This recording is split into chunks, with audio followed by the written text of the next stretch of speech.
감기의 가장 흔한 합병증인 중이염에 대해서 공부하였습니다. 이제는 오늘 감기의 다른 합병증들, 결막염, 부비동염, 연골염, 늑막염, 폐렴, 천식에 대해서 공부하도록 하겠습니다. 세균성 부비동염은 어떻게 생길까요?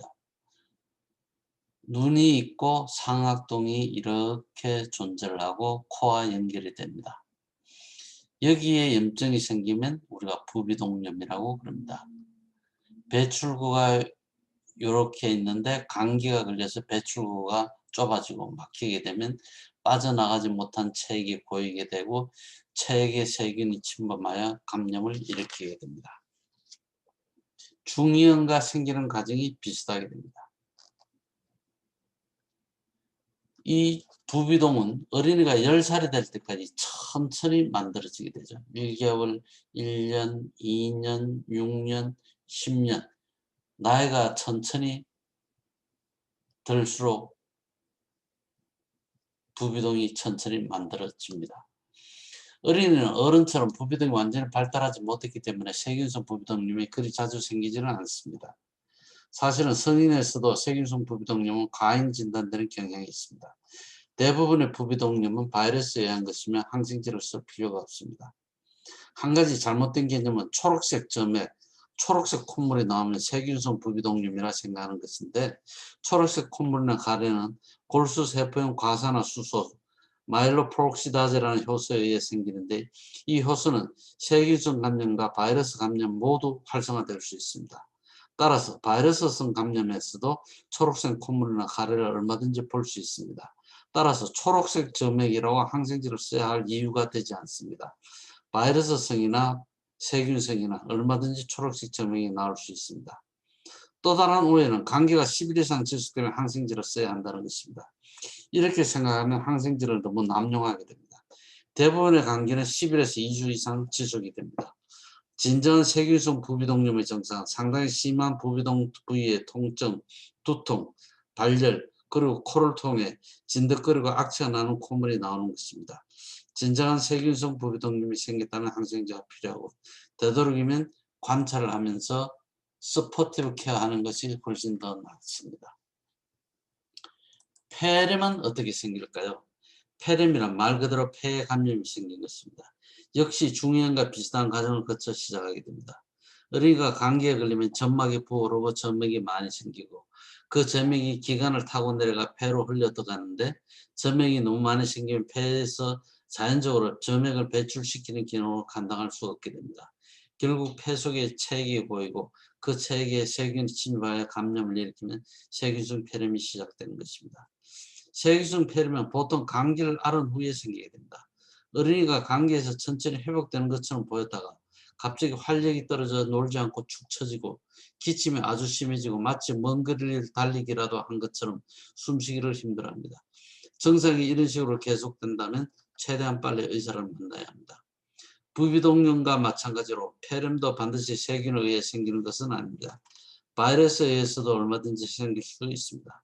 또한 보행성 폐렴, 워킹 뉴모니아라고 해서 마이코플라즈마라는 세균에 의해 전형적인 양상과 달리 가벼운 폐렴이 생기기도 합니다. 이런 폐렴들은 대개 세균성 폐렴만큼 심하지는 않습니다. 세균성 폐렴은 항생제를 써야 하며 입원이 필요하거나 심지어 수술을 해야 하는 경우도 있습니다. 제대로 치료하지 않으면 폐에 많은 양의 체액이 고이거나 아예 고름접이 생겨 생명이 위험하기도 합니다. 하지만 제때 발견하기만 하면 입원하지 않고 자주 병원에 들러 경과를 면밀히 관찰하면서 통원 치료할 수도 있습니다. 바이러스성 폐렴은 항생제가 필요 없지만 산소 등의 보조 치료가 필요할 수도 있고, 보행성 폐렴은 마크로라이드라는 계열의 항생제를 써서 치료하지만 요즘은 내성이 생겨 골치가 아플 수도 있습니다. 세균성 결막염은 어떻게 생길까요? 이제는 짐작이 가겠지만 세균성 결막염이 생기는 과정도 중이염과 비슷합니다. 어린이가 감기에 걸리면 코가 막히고 점액이 많이 생기게 됩니다. 점액 때문에 평소 눈에서 눈물이 배출되는 통로인 눈물관이 막히게 되고, 그러면 점액과 눈물이 빠져나가지 못해 눈 속에 점점 많이 쌓이게 됩니다. 이 점액에 눈물에 세균이 침입하며 감염을 일으키면 세균성 결막염이 생기게 됩니다. 세균성 결막염은 빠른 속도로 심각한 상태까지 진행될 수 있으므로 항생제 점원액으로 치료해야 합니다. 제약회사들은 갑빈산 신제품 안약을 거의 정기적으로 출시하지만 보통은 옛날에 나온 값싼 항생제 안약도 잘 듣습니다. 결막염에도 여러 종류가 있습니다.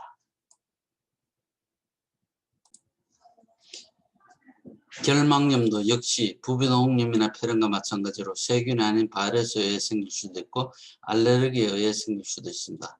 사실 바이러스성 결막염은 세균성 결막염보다 훨씬 많고 이 경우에는 항생제 한 약을 쓸 필요가 없습니다. 감기와 마찬가지로 약을 쓰지 않아도 7에서 10일 정도 지나면 저절로 좋아집니다.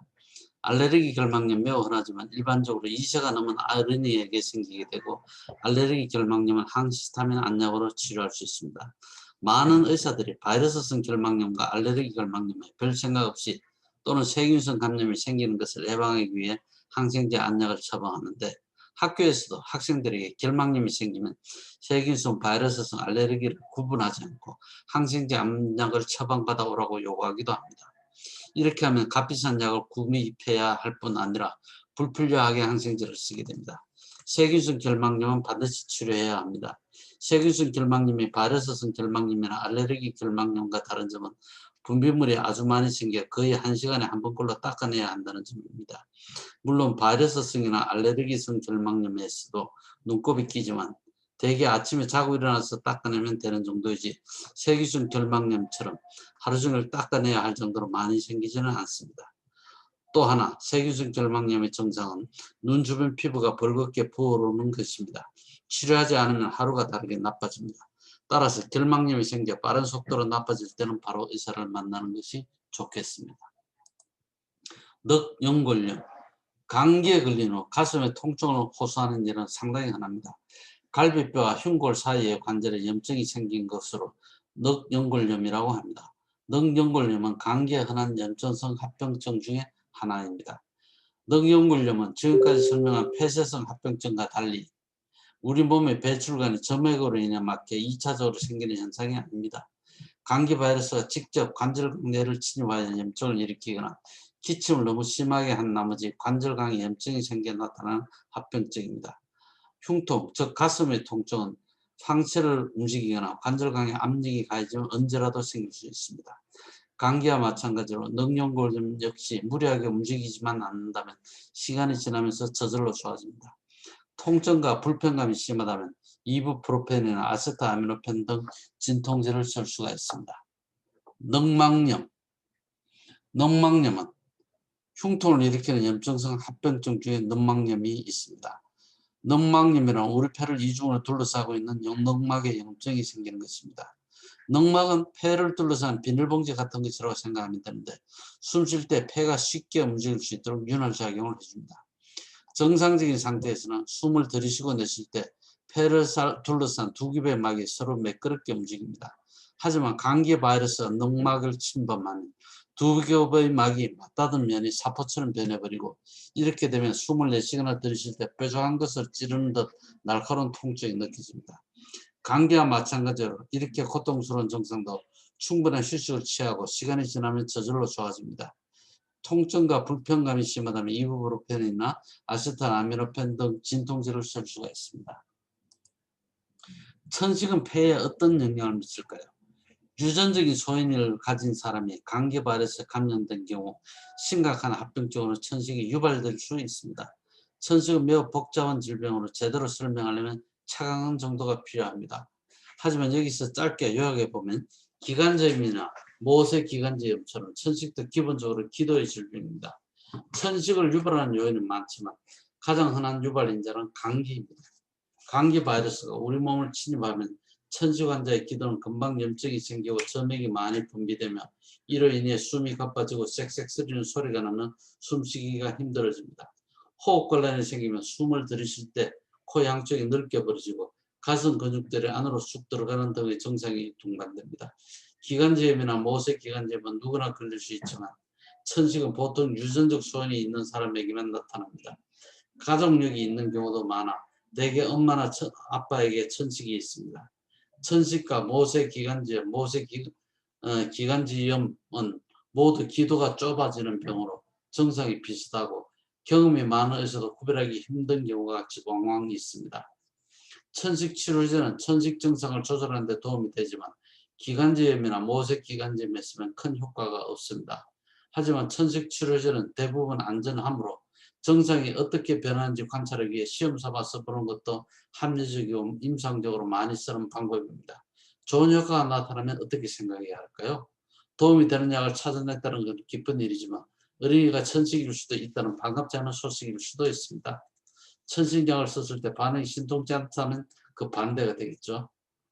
네, 천식이 아니라는 사실은 기쁜 일이지만 당장 천식을 누그러뜨릴 약이 없다는 것은 또한 안타까운 일입니다. 스페이스와 함께 천식약 흡입제를 사용하는 법입니다. 어린이에서 흡입용 천식 치료제를 사용하는 방법은 크게 두 가지입니다. 네뷸라이저라는 기기를 사용하는 법과 스페이스를 사용하는 방법입니다. 스페이스는 휴대하기도 쉽고 돈이 덜 들며 시간도 덜 걸린 번호 일반적으로 네뷸라이저보다 편리하지만 두 가지 방법의 효과는 다음과 같습니다. 어린이에서 흡입제를 사용할 경우 반드시 스페이스를 사용하여 약물이 폐 깊숙한 곳까지 전달되도록 연무 형태로 바꿔주어야 합니다. 스페이스를 사용하지 않으면 상당량의 약물이 입속에 남게 되어 원하는 효과가 나타나지 않습니다. 물론 청소년이나 성인은 스페이스 없이 흡입제를 사용할 수 있습니다. 예방약물과 구조약물, 조절제, 스테로이드 흡입제는 조절제라면 정상경과제는 알부테롤, 레버알부테롤 같이 정상경감제입니다. 천식약에는 기본적으로 두 가지 종류가 있습니다. 예방약물과 구조약물입니다. 구조약물로 가장 많이 사용된 약물은 알부테롤인데 다양한 상품명으로 출시됩니다. 가장 두 번째로 많이 사용되는 제제는 레버알부테롤입니다. 두 가지 모두 기도 근육을 이완시킴으로써 기도를 확장시켜서 숨쉬기 편하게 해줍니다. 보통 이런 효과는 4시간 지나면 사라집니다. 예방약물도 다양한 형태가 있지만 가장 많이 사용되는 것은 스테로이드 흡입제입니다. 예방약물은 천식 발작을 예방하기 위해 증상이 없더라도 매일 사용합니다. 천식약은 피부가 햇빛에 심하게 거슬리는 경우 사용하는 약에 비유할 수가 있습니다. 예방약물은 선크림과 비슷하고 쌕쌕거리는 증상이 나타나기 전에 사용해야 되므로 결국 폐를 보호하려면 증상이 없더라도 매일 써야 합니다. 선크림과 다른 점은 쌕쌕거리고 시작한 뒤에는 계속 사용해야 한다는 점입니다. 구조약물은 이미 피부가 햇빛에 거슬린 뒤에 바르는 알로에베라 같은 것으로 생각하면 쉽습니다. 색색거리는 증상이 시작되는 후에 이를 가라앉히기 위해 사용하게 됩니다. 알로에베라처럼 알부테롤도 어린이가 정상적으로 숨쉬게 될 때까지 필요할 때마다 사용해야 합니다. 정상 호흡을 할 수 있게 되면 다시 악화되는 걸 막기 위해는 예방약물을 사용해야 합니다.